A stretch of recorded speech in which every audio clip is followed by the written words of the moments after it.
রথযাত্রা উৎসব উপলক্ষে জোর কদমে শেষ প্রস্তুতি নড়িয়ার মায়াপুর ইসকন মন্দিরে।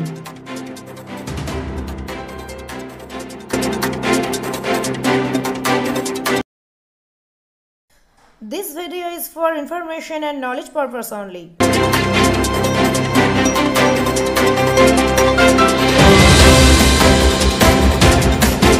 জোর কদমে শেষ বেলার প্রস্তুতি চলছে মায়াপুর ইসকনের রথে। হাতে মাত্র আর কয়েকটা দিন, তারপরই মহাসড়ম্বরে পালিত হবে মায়াপুর ইসকন পরিচালিত রথযাত্রা উৎসব। আর এই রথযাত্রা উৎসব উপলক্ষে দেশ বিদেশের হাজার হাজার ভক্তের সমাগম ঘটতে চলেছে মায়াপুর ইসকনে। মায়াপুর ইসকন মন্দির থেকে 5 কিলোমিটার দূরে সংখ্যালঘু অধ্যুষিত এলাকায় রাজাপুর জগন্নাথ মন্দির থেকে 3টি পৃথক সুসজ্জিত রথে জগন্নাথ, বলরাম দেব ও সুভদ্রা মহারানী মায়াপুর চন্দ্রোদয় মন্দিরের অস্থায়ী গুচিন্ডায় প্রবেশ করবেন। উল্টো রথ পর্যন্ত মায়াপুরের গুচিন্ডায় থাকার পর পুনরায় উল্টো রথের দিন মায়াপুর থেকে রাজাপুরের উদ্দেশ্যে রওনা দেবেন তারা। রথের দিন 7টি পৃথক সংকীর্তনের দল সহ বিভিন্ন রকম ট্যাবলো ও সুসজ্জিত শোভাযাত্রা সহকারে জগন্নাথ দেব, বলরাম ও সুভদ্রা মহারানীকে রথে চড়িয়ে আনা হবে মায়াপুরে।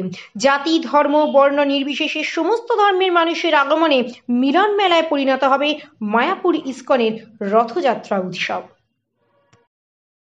একজন সদস্য এই বছর আমরা রথের যে আয়োজন করছি সেটা আমাদের এখান থেকে 5 কিলোমিটার দূর জগন্নাথ মন্দির রয়েছে ইসকনের রাজাপুরে।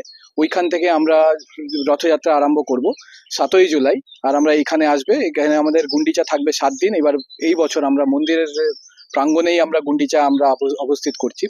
আর প্রচুর আয়োজন করা হয়েছে, বিভিন্ন প্রোগ্রামের আয়োজন করা হয়েছে দীর্ঘ 7 দিন। 8 তারিখ থেকে 14 তারিখের মধ্যে আমাদের 56 ভোগও দেওয়া হয় ভগবানকে, জগন্নাথ, সুভদ্রা আর বলদেবকে। আর সেইভাবে আমরা পুরো প্রোগ্রাম করব। তারপর 15 তারিখে আমাদের উল্টো রথ।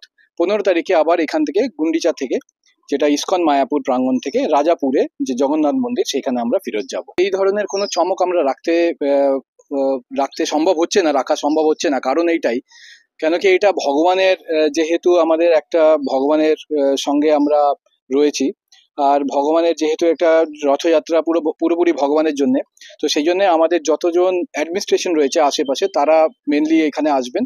আর আমাদের যাহাতে আমরা সুস্থভাবে এটা যেন করতে পারি রথযাত্রাটা, সেইটাই আমরা চেষ্টা করছি। কেন কি যখনই বিভিন্ন বড় লোকরা আসেন তখন আমাদের সেইভাবে আয়োজনটা করতে হয়। তো এই বছর আমরা সেইভাবে করতে চাইছি না। তো সেই কারণে যাতে সুস্থভাবে আমাদের রথযাত্রাটা হয় 5 বছরে আমরা যেন করতে পারি, প্রশাসনের নিয়ম হিসেবে সেইভাবে আমরা চেষ্টা করি।